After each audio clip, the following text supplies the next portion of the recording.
on KBC Channel 1. Naona hakika kusikiliza atafanya hicho kitu cha kueleweka. Ndio atafanya. Manake ninaketi naye na namuelezea kiupana ama kiurefu zaidi. Kwa na imani na yeye atafanya. Hata rudi tena kutafuta pesa zingine hapa. Kulingana na mimi ninavyomjua mimi, yule ni mpambe. Yuwapenda upambe ajabu. Kuhusu hilo hata usitie shaka. Upambe tu, hii nyumba nitaipimpu hii. Yaani mama akifika hapa, anajiona kama yuko paradise. This weekend on KBC Channel 1. Wiki hii kwenye Mkulima tutamfuga kuku ndani ya greenhouse.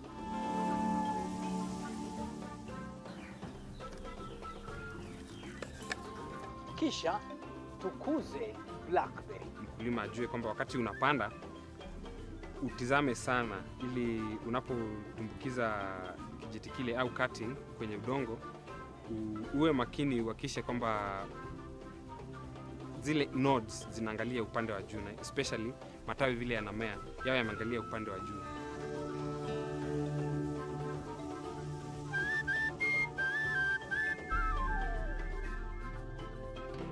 Ungana nasi Jumapili saa 9:30 hapa KBC Channel 1.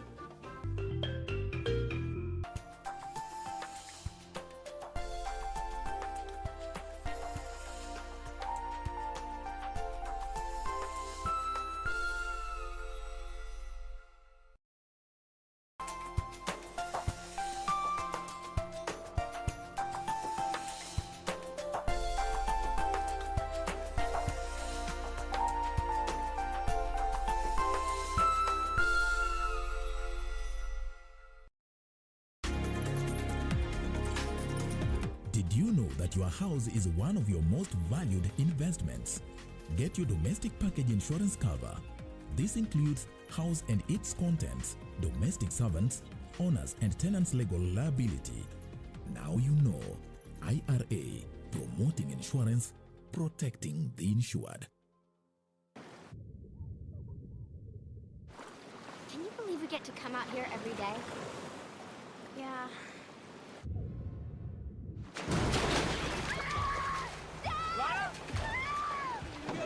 What's happening?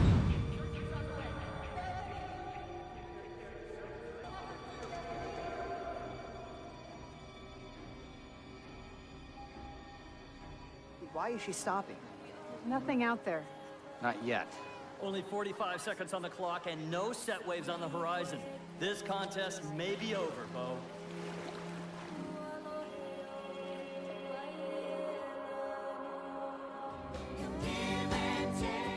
The Board of Trustees of Telposta Pension Scheme and Fund advises all members that the 2020-2021 AGM shall be held virtually on Monday 31st May 2021 from 9:30 a.m. to 12:30 p.m. The event will be live on KBC Channel 1 TV, YouTube and Facebook pages. Kupata skiza tune hii Waibrania 13:8 dial *811 *963#. Yesu Kristo ni yule yule jana, leo na hata milele. Wahibrania 13:8. Ili kupata skiza tune hiyo ya Waibrania 13:8 dial *811 *963# *811 *963#. Je, umeomoka? Kama hujaomoka kwenye QuickBin ndio mambo yote. Hapa tuko na fridge, kodi yake ni CM. Tuko na gas cooker, kodi yake ni CK. Tuko na TV, kodi yake ni TV. Tuko na simu aina ya Samsung ni SM, ama Oppo ni Oppo. My friend, mahali popote unanitizama, eka hizo kodi zake kisha utume kwa 4032353. 4032353, alafu utakuwa unaomoka na hizi bidhaa. Kumbuka, kwenye QuickBin ni bidhaa bora zaidi kwa bei ya chini kwa chini.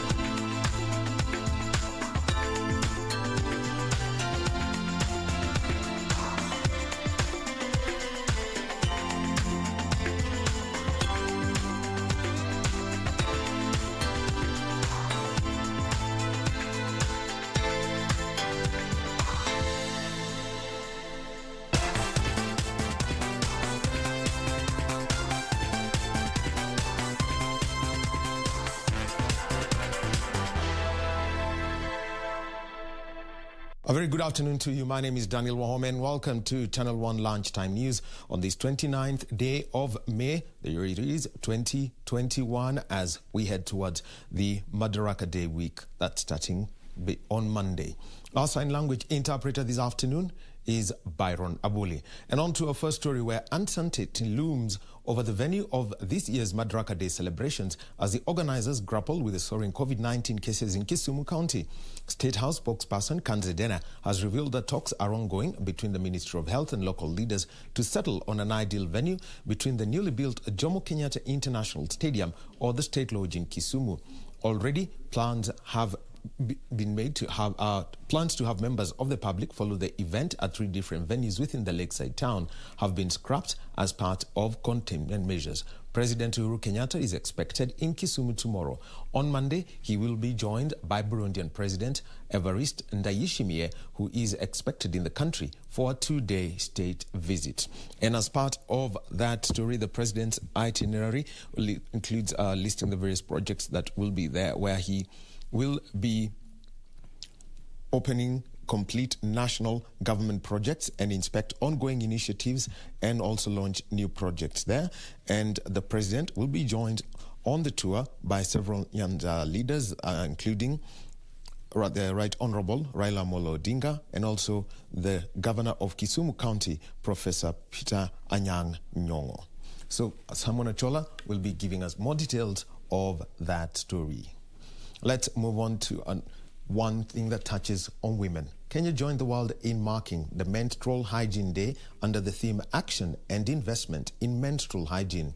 Approximately 800 million women and girls across the globe face barriers to properly manage themselves during menstruation, which calls for a world free of period poverty and stigma. Menstrual Hygiene Day is marked on the 28th of May annually to create awareness about menstrual health across the world.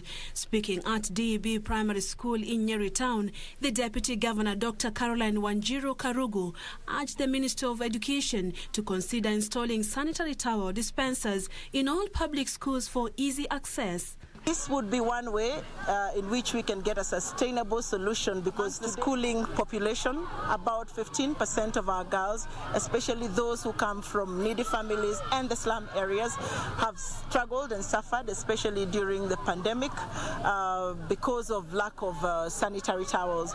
Dr. Karugu, who distributed sanitary pads to more than 250 girls from needy families in the Majengo and Witemere area, said 15% of girls in the county have no access to sanitary pads, and some are taken advantage of sexually in order to get money to purchase the commodity. Some of them have fallen pregnant, some of them are actually engaging into sexual activities to get some small payments to buy sanitary towels, and it's an activity that I would like, as the Deputy Governor of this county and as a woman, to frown upon. During similar celebrations at Ngwewe Primary School in Ruiru, Kiambu County, health stakeholders decried the stigma surrounding menstruation and lack of financial resources, which forces underprivileged women and girls to improvise. Menstruation is not a costly affair.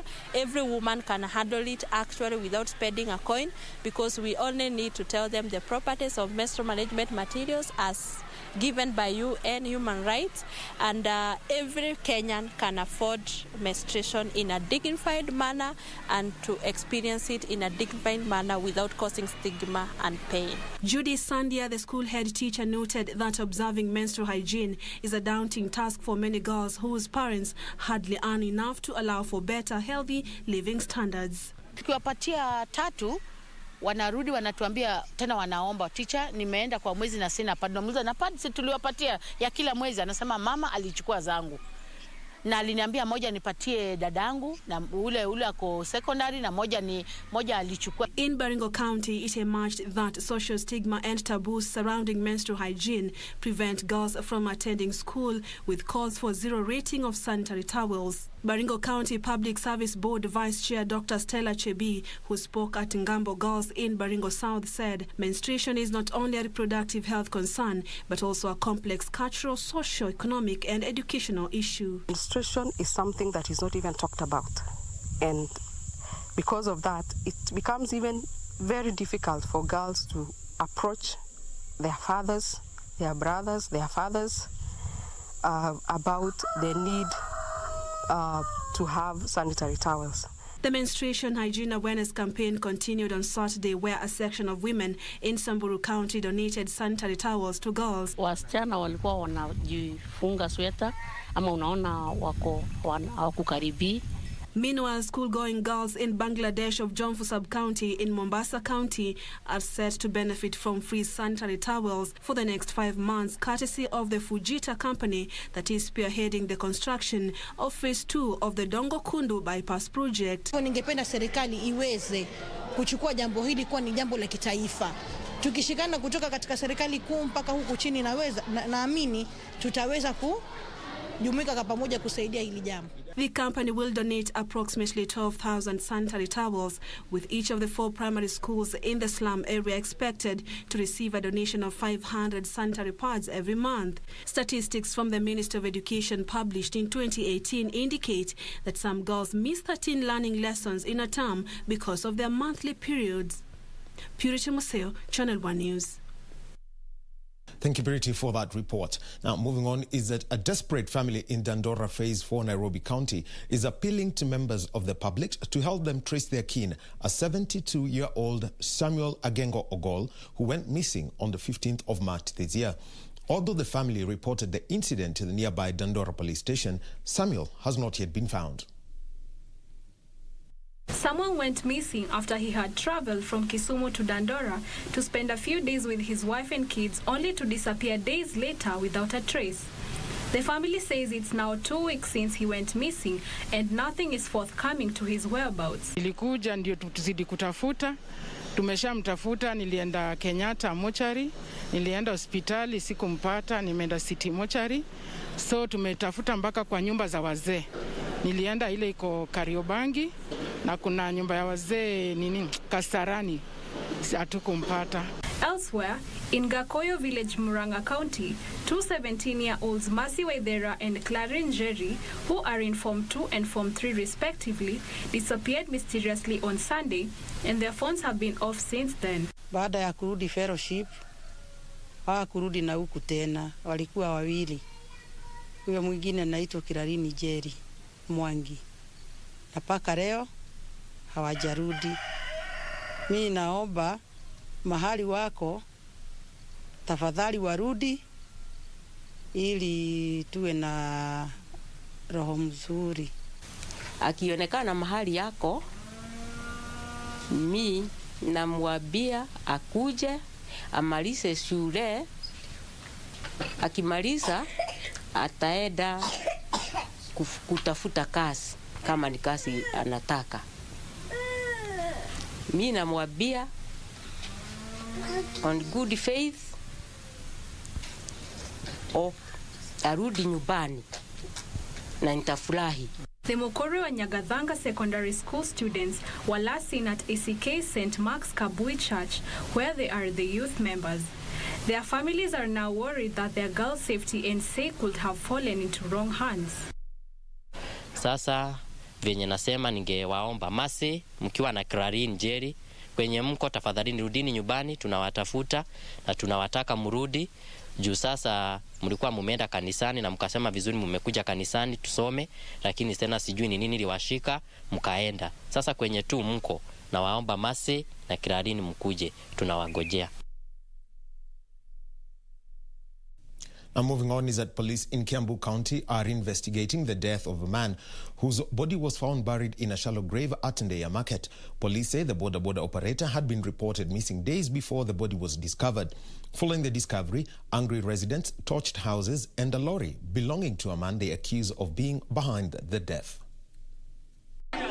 The discovery of the body of a man who had gone missing in NDEIYA has been met with ire by a section of area residents. The residents set on fire some houses and a lorry, accusing an area businessman of being behind the alleged kidnapping and murder of the boda rider.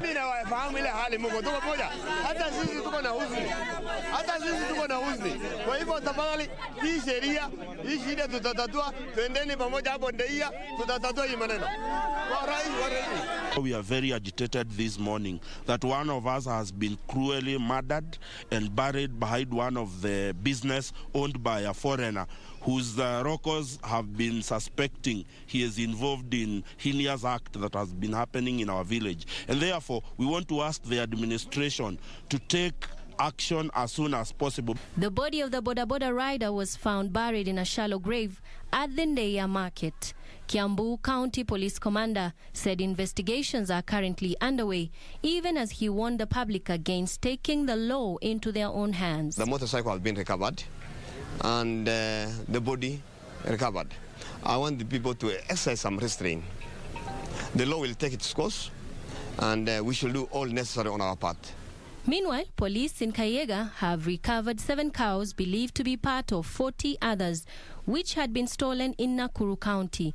Police say they have also arrested some suspects in an effort to dismantle a cattle rustling syndicate in Nakuru County. Hii wizi ya ng'ombe tumejaribu kupambana naye.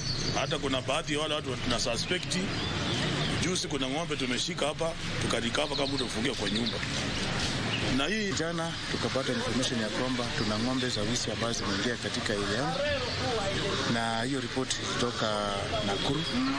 Huko Nakuru tuna syndicate ambayo imefanyika huko, ng'ombe karibu 40 ziliibwa na zikaelekezwa upande huu.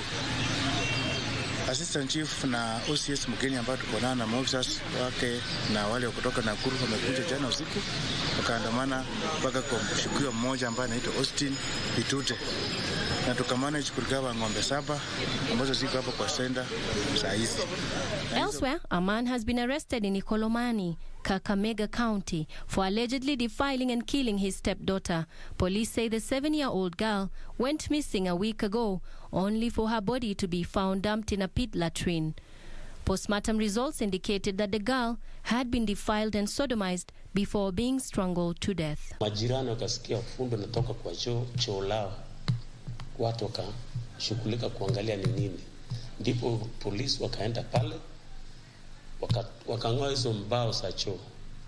Walipong'oa wakaona mtoto ako ndani amekufa. So tukapeleka mtoto mojari na uchunguzi wetu tukaanzisha, ambapo tumeshika baba ambaye alikuwa mtoto. Ochanwa News, Amnesty, Imano Okoth.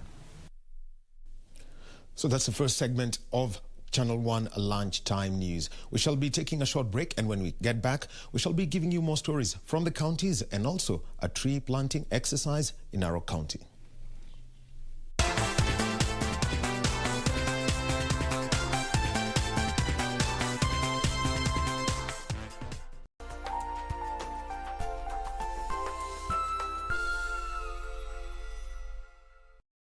Je, umeomoka? Kama hujaomoka kwenye QuickBin ndio mambo yote. Hapa tuko na fridge, kodi yake ni CM.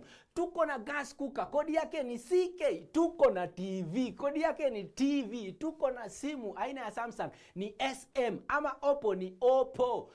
My friend, mahali popote unanitizama, eka hizo kodi zake kisha utume kwa 4032353. 4032353, alafu utakuwa unaomoka na hizi bidhaa. Kumbuka, kwenye QuickBin ni bidhaa bora zaidi kwa bei ya chini kwa chini. Banki imeconfirm pesa zimeingia. Congratulations Sam, gari ni lako sasa. Shukran. Oi boss, suniache insurance yako nitumie kabla nijipange. We, insurance ya gari haiwezi kuwa transferred kwa mtu mwingine. Sina habari, na nikuulize, hii comprehensive insurance inakava vitu gani? Comprehensive motor insurance inakava gari linapoharibika wakati wa ajali, pamoja na uharibifu wa mali ya mtu mwingine, gari likiibiwa au likichomeka. Pia inakava passenger wa gari lako na passenger wa lile gari lingine kunapotokea ajali. Kwani umenisahau mimi kama driver? Dereva hakui covered na comprehensive insurance, ila anajitafutia personal accident cover. Umenichanua. Rose, hata nishughulikie hiyo insurance, nitakujia gari kesho. Okay, sawa. Yeah. Ujumbe huu umeletwa kwako na IRA.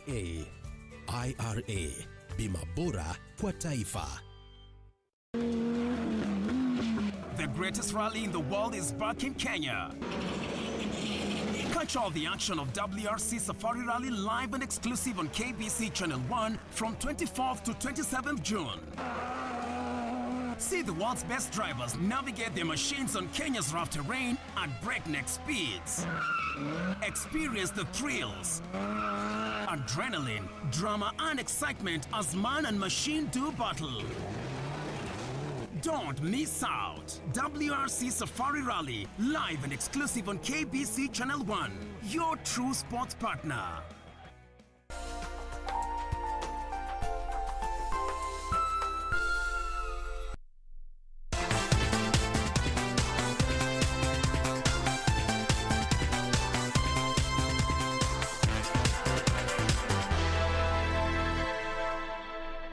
And welcome back to Channel 1 Lunchtime News. Now, business was brought to a standstill in Kitui Town for 2 hours after 2 public transport SACCOs clashed over parking in the bus terminus. Kinato SACCO and Kinato Prestige are said to be wrangling over the ownership of the bus park situated in the heart of Kitui Town. Drivers and conductors from both SACCOs demonstrated and closed the entrance to the bus terminus, and it took the intervention of police officers to restore order. Initially, the 2 SACCOs were united and operated in harmony before parting ways due to business rivalry.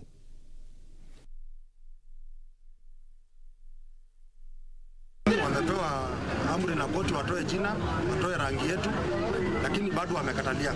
Shida ingine tuko nayo ni kwamba wanataka stage karibu na sisi, mahali tunabebea wabebee pale sababu ya rangi yetu, ndipo waweze kuchukua customers wetu. Shida yetu na sisi tuko na slot yetu, Kinato SACCO wako na slot yao, na sisi tuko na slot yetu kama Kinato Prestige kutoka hapa kwenda Nairobi. Sasa ile shida ilikuwa ni kwamba Kinato SACCO hawataki tuingie kwa kiwanja ndani ambapo tumelipa. Si wenyewe Kinato Prestige tuko na slot yetu hapa kwa kiwanja ndani. And on to the county news wrap, where Gatanga constituency in Murang'a County now boasts a new sub-county called Ithanga Kakuzi that will cater for residents of 2 wards, Ithanga and Kakuzi Bitumberi. Elsewhere, sewerage management in Nairobi County has been boosted by the donation of equipment from the Ministry of Water, Sanitization and Irrigation and other development partners.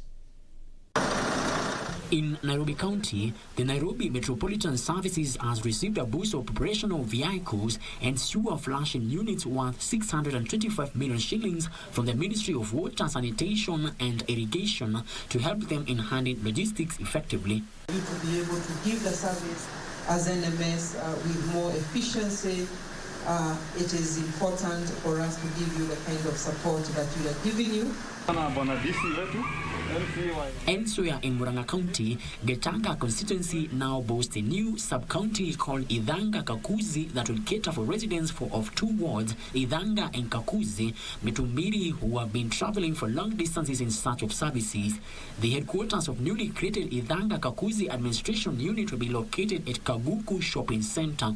Tulikuwa na garamika kwenda pande ya Gatanga, pahali ungelipia shilingi kama 300, 400 kwa safari. Na kama unatakikana uwe Gatanga saa 2, lazima uwe umerauka saa 11:30 ndio uanze safari. Bila hayo lazima utachelewa. A woman who gave birth to quadruplets at Thika Level 5 Hospital in Kiambu County is appealing to well-wishers to assist her in cash and kind. Maxine Nyawira, who hails from Witavia in Juja, says she is overwhelmed by expenses as she is a 5-year-old child beside the 4 infants. Nilikuwa natarajia kupata vijana 2 na kasichana kamoja hata bila scan kuniambia. Menye nilitolewa, vijana 2 walitoka, msichana mmoja pia akatoka. Nikaambia Mungu asante, hivyo tu ndio nilikuwa nataka. Kaanza kufeel dizzy kidogo, nikasikia kuna mwingine, nikashtuka kabisa, hadi nikachanganyikiwa. What a pleasant story for her, for Maxine. That is 4 bundles of joy, and we wish mother and children well.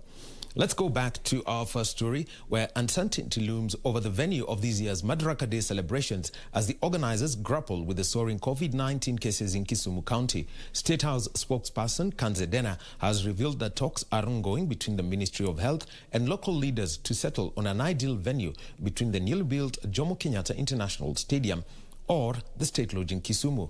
Already planned to have members of the public follow the event at 3 different venues within the lakeside town have been scrapped as part of containment measures. President Uhuru Kenyatta is expected in Kisumu tomorrow, and on Monday he will be joined by Burundian President Evariste Ndayishimiye, who is expected in the country for a 2-day visit. Achola Simon has got this report. Kwamba kuna mazungumzo ambayo bado yanaendelea. Unafahamu vyema ya kwamba manake nyinyi ni wanahabari wa hapa Nyanza, unafahamu ya kwamba vigezo ama maambukizi ya corona kidogo yako juu. Kwa hivyo bado kuna mawasiliano ambayo yanaendelea. Na najua pia gavana wa kaunti hii pamoja na kamishna wa kaunti hii wamekuwa wakizungumza mara kwa mara na wanahabari.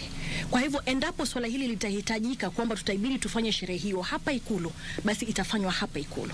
Lakini ikiwa itawezekana kwamba iwe katika uwanja na uga huo wa Kisumu, basi itaweza kufanyika. Kwa hivyo swala hilo kama nilivyoweza kukueleza mengi zaidi kabla ya siku kumalizika, tutakuwa tumeweza kuwasiliana nanyi kupitia mitandao yetu ama mitandao ya kijamii ama kuwapigia simu. Ningeweza pia tu kutoa sisitizo ambalo tunataka kulisisitiza zaidi na zaidi. Tafadhalini, hata jana kutoka Ikulu tuliweza kuona viongozi wa eneo hili la Nyanza wakiweza kutoa sisimko na kusisitiza zaidi. Ndio kuna mhemko, kuna mahanjam, kuna furaha, kuna bashasha ambayo inakuja na ujio wa rais katika kaunti hii. Lakini tungependa kuomba ya kwamba tukaetini nyumbani, runinga zetu za kuaminika na za kutajika zitakuwa zinapeperusha mbashasha kila kitu, mbashara kila kitu. Kwa hivyo hutakuwa unakosa chochote. Ni kile kwamba utakuwa huko tu katika uga wa michezo, lakini utaweza kuona kila kitu jinsi kinavyoendelea. Kwa hivyo hisani yetu ni kwenu nyinyi wenyeji wa county. Ni furaha yetu kuwa hapa katika eneo hili la Nyanza, lakini tunaomba kwa sababu ya janga la corona, tunaomba ya kwamba tafadhalini tubaki ni nyumbani, na zaidi ya yote kusisitiza ya kwamba tufuate maagizo yaliyotolewa na Wizara ya Afya ili kuhakikisha ya kwamba tunapunguza maambukizi hayo. And Achola Simon will be giving us more details on the Madaraka Day celebrations. And remember to follow those celebrations and the build-up live on KBC Channel 1 Television, Radio Taifa, the English service, and Radio Mayenga. Let's move on to politics, where the Amani National Congress Party has rolled out a recruitment drive in Western counties in a bid to strengthen its grassroots structures in preparation for next year's polls. Speaking in Vihiga County, National Party Chairman Kelvin Lunani said they have embarked on the exercise to ensure the presidential flag bearer Musalia Mudavadi clinches the seat in 2022. The National Party chairman added that the party is in talks with other political parties to form coalitions ahead of the polls that are slated for August next year. Kuweza kuandikisha wanachama. Mnavyotambua, Mheshimiwa Musalia Mudavadi ako katika kinyang'anyiro cha urais mwaka 2022, na kwa hivyo hii ni baadhi ya mikakati ambayo anaweka.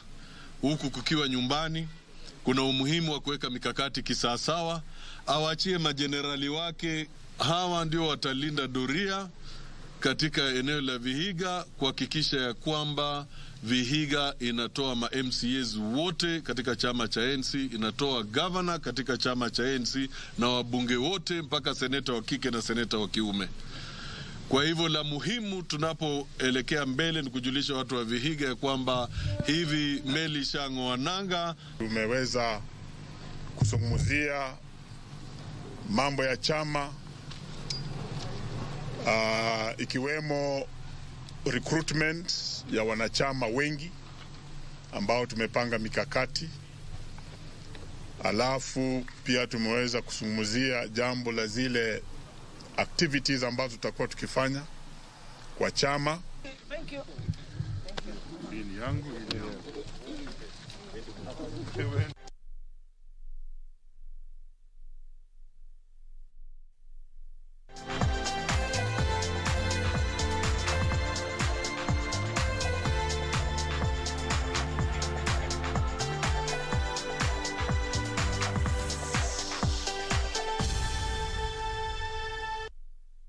And time to get the sport. And Mohamed Sharif and Salah Mohsin's second half goals handed Egyptian giants Al Ahly their 7th total CAF Super Cup title after beating Renaissance Berkane 2-0 at the Jassim bin Hamad Stadium in Doha last night.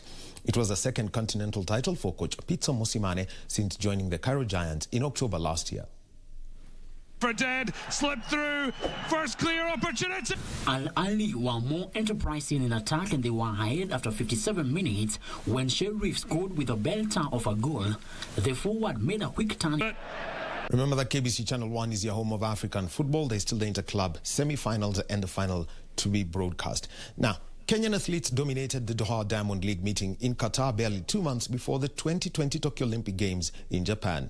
And even though the scintillating performance by the various Kenyan athletes, the eyes could not fail to capture youngster Beatrice Chebet's performance in the 3,000 meters, which earned her the prize of the best female athlete of the meet.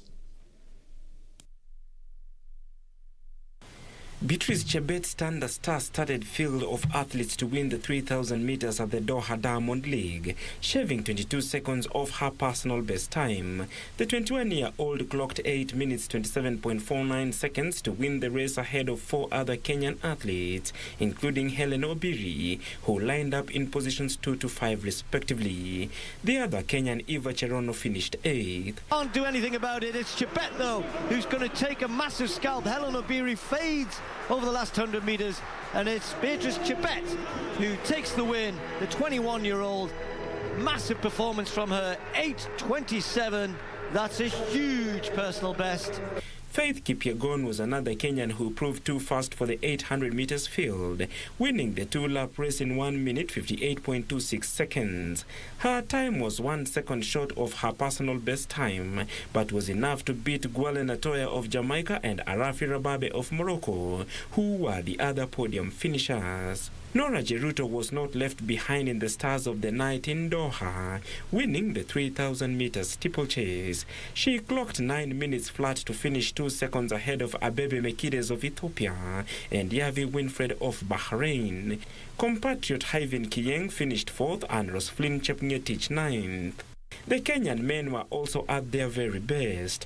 Timothy Cheriot had the pace and power in the final lap to win a tight 1,500 meters in 3 minutes 30.48 seconds, while compatriot Bethwell Birgen and Vincent Kibet could not keep up as they finished 5th and 7th respectively. The 800 meters saw a 1-2 finish for Kenya, Wycliffe Kinyamal just edging Ferguson Rotich, who had to settle for the silver. Kinyamal clocked 1 minute 43.91 seconds to finish just ahead of Rotich, who clocked 1 minute 44.45 seconds. Apart from the Kenyans, Jamaican Shelley Ann Fraser Price was also part of the stars of the night, winning the women 100 meters.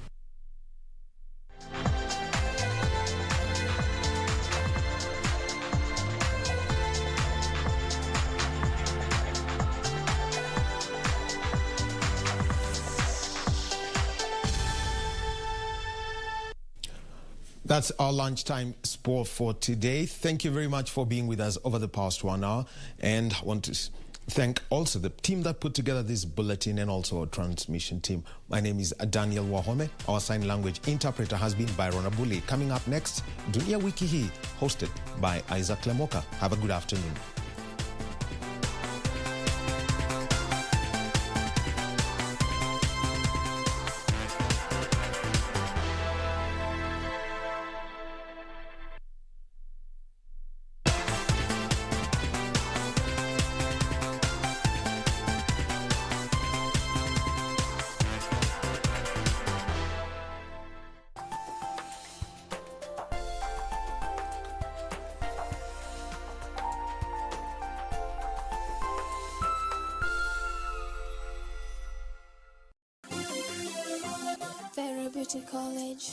Vera Beauty and Fashion College, with branches in Nairobi, Eldoret, Thika, and Meru.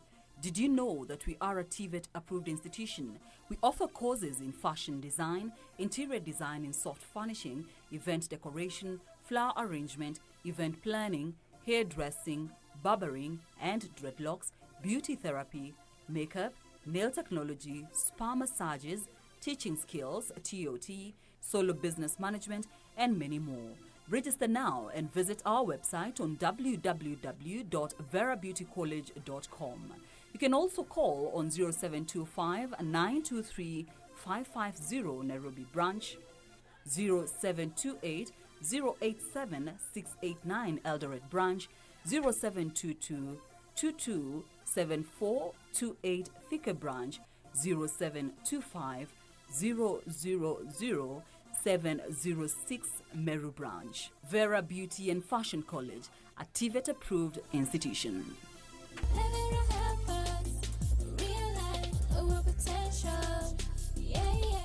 Je, umeomoka? Kama hujaomoka kwenye QuickBin ndio mambo yote. Hapa tuko na fridge, kodi yake ni CM. Tuko na gas cooker, kodi yake ni CK. Tuko na TV, kodi yake ni TV. Tuko na simu aina ya Samsung ni SM, ama Oppo ni Oppo. My friend, mahali popote unanitizama, eka hizo kodi zake kisha utume kwa 4032353. 4032353, alafu utakuwa unaomoka na hizi bidhaa. Kumbuka, kwenye QuickBin ni bidhaa bora zaidi kwa bei ya chini kwa chini. Tonight on KBC Channel 1. What was up with that, by the way? How can you call someone 25 times in a day? Was heaven burning? Nayaga Menesi, I even bought you this milking mosdol because of that issue. Please let me speak. Why are you begging her like that? That is the sign of weakness in a boy's child, okay? So if she doesn't want it, let her happen in sharp pay. So basically what you're saying, teacher, is Atito was now 247 out of 250. Actually, it's 248. Who is laughing now? Very ajaib. He couldn't even spell a simple word like nikumbum. Spell it. Nikumbum. Classmates, every Saturday on KBC.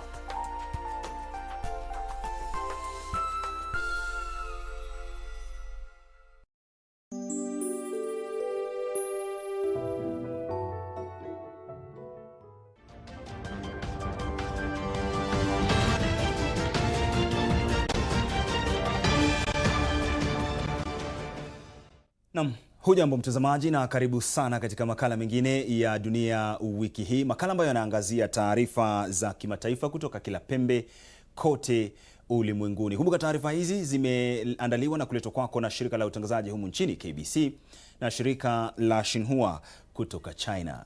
Katika makala ya juma hili tutaanzia katika Jamhuri ya Kidemokrasia ya Kongo ambako vifo 15 vilithibitishwa kufuatia mlipuko wa volkano katika wilaya ya Goma, huku wakazi waliokuwa wameondoka kwenye makazi yao wakijiandaa kurejea.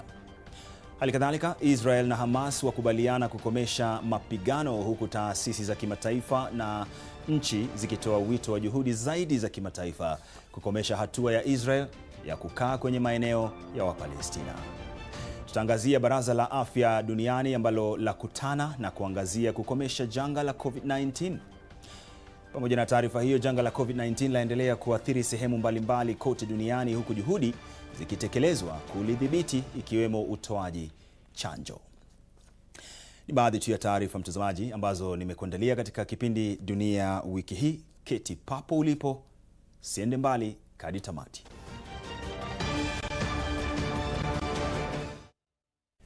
Karibu, mimi ni Isaac Lemuka. Naam, moja kwa moja tuanze na taarifa yetu kuu. Yamkini watu 15 waliaga dunia kufuatia mlipuko wa volkano kwenye mlima Nyiragongo katika jimbo la Kivu Kaskazini kwenye Jamhuri ya Kidemokrasia ya Kongo, kwa mujibu wa maafisa nchini.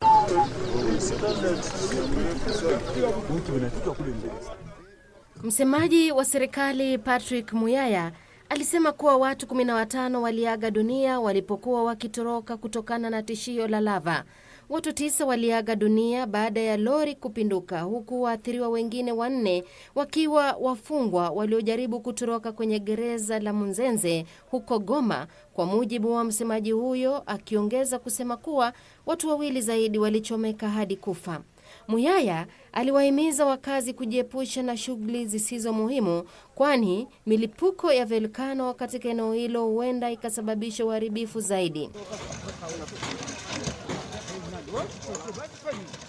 Ndege za helikopta za ujumbe wa wahifadhi amani wa Umoja wa Mataifa nchini humo zilifanya ziara za angani kutathmini hali. Maafisa wa eneo hilo walisema kuwa lava hiyo ilisita kutoka mwendo wa saa 10 Jumapili alfajiri viungani mwa Goma, huku wakazi wakianza kurejea kwenye makazi yao wakati wa usiku. Wakati huo wakazi wa sehemu ya mashariki ya nchi hiyo waliokuwa wametorokea nchi jirani ya Rwanda kufuatia kulipuka kwa volkano hiyo walianza kurejea nyumbani baada ya lava kukoma kutiririka. Kikao cha 74 cha Baraza la Afya Duniani kiliandaliwa kukariri dharura ya kukomesha janga la COVID-19 na kuzuia janga jingine ili kujenga ulimwengu wenye afya, usalama na usawa zaidi.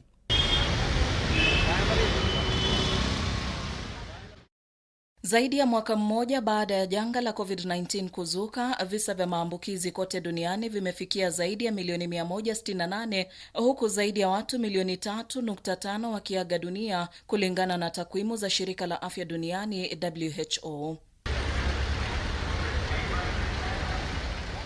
Nchi ya India inaendelea kuathirika zaidi, huku zaidi ya vifo 300,000 vikiripotiwa na zaidi ya visa milioni 27 vikinakiliwa. Zaidi ya wahudumu 400 wa afya wameaga dunia kutokana na ugonjwa huo nchini India. Kwenye hotuba wakati wa ufunguzi wa kikao hicho, mkurugenzi mkuu wa WHO Tedros Adhanom Ghebreyesus alitoa wito kwa nchi wanachama kuwapa chanjo takriban 10% ya jumla ya idadi ya watu katika kila nchi kufikia mwezi Septemba na takriban 30% kufikia mwisho wa mwaka huu, kumaanisha kwamba watu milioni 250 zaidi katika nchi za mapato ya chini na kadri watapata chanjo katika muda wa miezi 4. Mkutano huo uliangazia juhudi za kukabiliana na janga hilo kufikia sasa. Kikao cha baraza hilo ambalo ndilo asasi kuu ya kufanya maamuzi katika shirika la WHO kinaandaliwa hadi tarehe 1 mwezi ujao na kuhudhuriwa na jumbe kutoka kote duniani na wanachama walioshirikishwa, wachunguzi, wawakilishi waalikwa wa Umoja wa Mataifa na mashirika mengine ya kiserikali na wadau wasio wa kiserikali. Kwingineko, mkurugenzi wa shirika la WHO barani Ulaya Hans Klug alihimiza tahadhari licha ya kupungua kwa 60% kwa visa vya maambukizi na vifo kutokana na COVID-19 barani humo. Nikiripotia Dunia Wiki Hii, jina langu ni Marion Bosira. Na tukiangazia sasa taarifa kuhusiana na COVID-19, nchi na maeneo mbalimbali yameendelea kutoa chanjo ili kudhibiti janga la virusi vya corona vilivyosababisha madhara makubwa sana duniani. Juhudi za utoaji chanjo nchini India zinaendelea ili kudhibiti chamko la pili mbaya zaidi, huku chanjo za Covishield, Covaxin na ile ya Sputnik V kutoka Urusi zikitolewa. Misri ilipokea shehena ya kwanza ya malighafi ya kutayarisha chanjo ya Kichina ya Sinovac pamoja na shehena ya chanjo ya Sinopharm kwa mujibu wa ubalozi wa China nchini humo. Wizara ya Afya ya Misri ilikuwa imesema kuwa nchi hiyo itaanza kutayarisha chanjo hizo mwezi ujao na kwamba vipimo milioni 2 vya kwanza itatayarishwa katika kiwanda cha bidhaa cha biolojia na chanjo nchini humo. Na shehena ya vipimo milioni 1 vya chanjo ya Sinovac ambavyo Cambodia ilinunua kutoka kwa kampuni ya Kichina ya Sinovac Biotech iliwasilishwa nchini humo. Nchi hiyo ilipokea zaidi ya vipimo milioni 6 vya chanjo kutoka China na mpango wa COVAX wa shirika la afya duniani. Zaidi ya watu milioni 2.25 wamepata chanjo nchini humo kwa mujibu wa wizara ya afya. Na serikali ya Malawi ilitetea hatua yake ya kuharibu chanjo za AstraZeneca, ikisema uamuzi huo uliafikiwa ili kudumisha imani ya watu katika chanjo, licha ya wito wa shirika la WHO kwamba nchi hiyo ilihifadhi chanjo hizo zilizofikia muda wa mwisho wa matumizi. Serikali iliharibu vipimo 19,610. Na msemaji wa serikali ya Libya Ahmad Hamouda alisema kuwa nchi hiyo ilipokea vipimo 1,050 vya chanjo ya AstraZeneca, huku zaidi ya watu 1,060 wakiwa wamepata kipimo cha kwanza cha chanjo nchini humo. Nikiripotia Dunia Wiki Hii, jina langu ni Miriam Mwangi. Na mtazamaji, pamoja na taarifa hiyo, baadhi ya nchi na maeneo mbalimbali yameendelea kulegeza kanuni za kuzuia kusambaa kwa virusi vya corona, ila kwa tahadhari kufuatia kupungua kwa visa vya maambukizi na vifo. So I regret to have to announce that as of tomorrow, our public schools will be closed. In other words, to all parents who are hearing this now, there is no school tomorrow. Meya wa jiji la New York Bill de Blasio alisema kuwa shule zote za msingi jijini humo zitafunguliwa kikamilifu mwezi Septemba. Shule za umma jijini humo zilifungwa mwezi Machi mwaka uliopita kufuatia chamko la COVID-19, huku baadhi zikifunguliwa tena mwezi Oktoba.